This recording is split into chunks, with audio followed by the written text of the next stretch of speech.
Hey guys, welcome back to another video. Welcome back to my series of X-Men reviews, and today I am reviewing X-Men Dark Phenix to lead up to Deadpool 3, starring James McAvoy, Ty Sheridan, Michael Fassbender, Evan Peters, Nicholas Hoult, and Sophie Turner. So, the plot is Jean Grey begins to develop an incredible powers that corrupt and turn her into a Dark Phenix, causing the X-Men to decide if her life is worth more than all of humanity. I think that this movie had a strong opening where the X-Men movies where the X-Men need to go into space, and Jean gets trapped in the spaceship and survived, but I think the movie gets slower and slower as the film goes along, but yet it has exciting and emotional moments inside of all that slowness, if you know what I mean. X-Men The Last Stand didn't do a good job with the Phoenix storyline either, but at least they built up the Phoenix more, because at the end of X2 we see the Phoenix thing in the water, and then that leads to X3, The Last Stand, where Scott goes to Alkali Lake, and then he hears Jean, and then he's like, "No!" Then Jean pops up and it's like, "Take your glasses off. I know how to control it now," and she kills Scott. Like, I think that there are things that that Last Stand does wrong, but this movie somehow ends up to do it worse. And it looks like that we're never going to get a true, accurate version of this story, unless if the MCU does it, and that's what gets me excited to do it.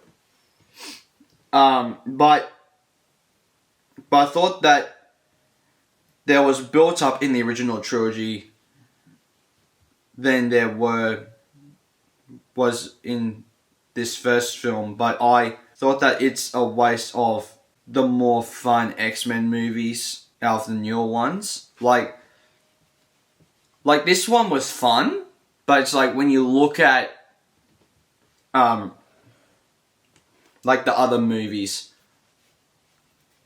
there are things like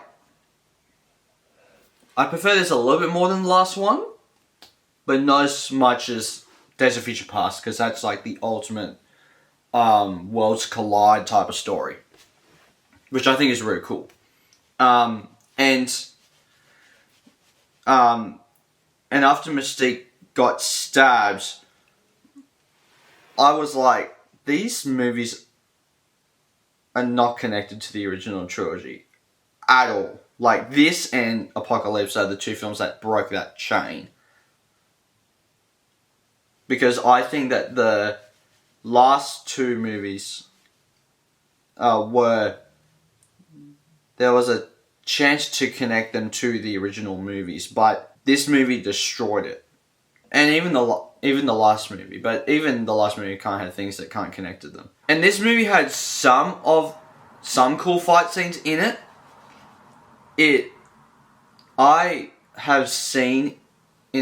This has had some of the coolest fight scenes that I've seen in an X-Men movie.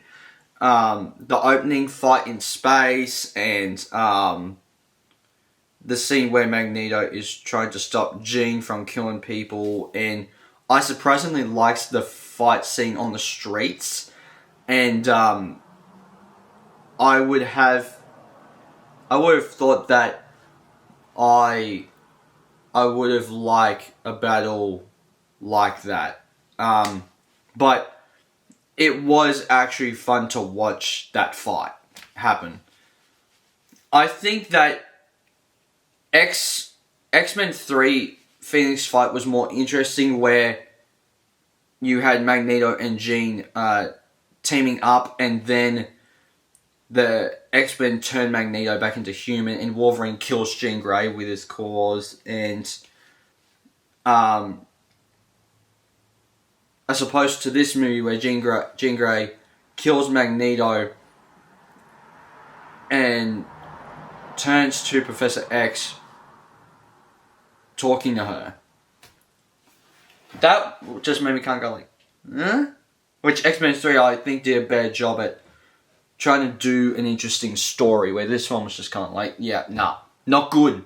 I am going to give X-Men Dark Phenix a 3 out of 5 stars. I would have rated it higher if it wasn't as long, because I thought that the street fight was the final battle, but then they get captured. I think that this movie has a lot of fun fight scenes, lots of emotional elements to it, and lots of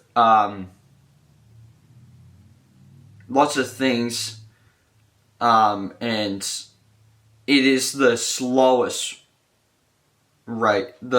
lowest rated X-Men movie, but I think that I had more fun watching this movie than Apocalypse, and First Class even, but the reason that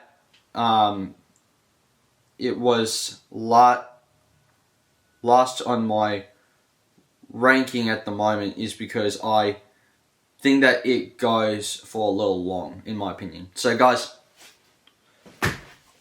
please hit the like button down below if you haven't already. Hit subscribe us to the little bell, kind of get notified future videos I make. I'll see you guys next time. Take care. Bye.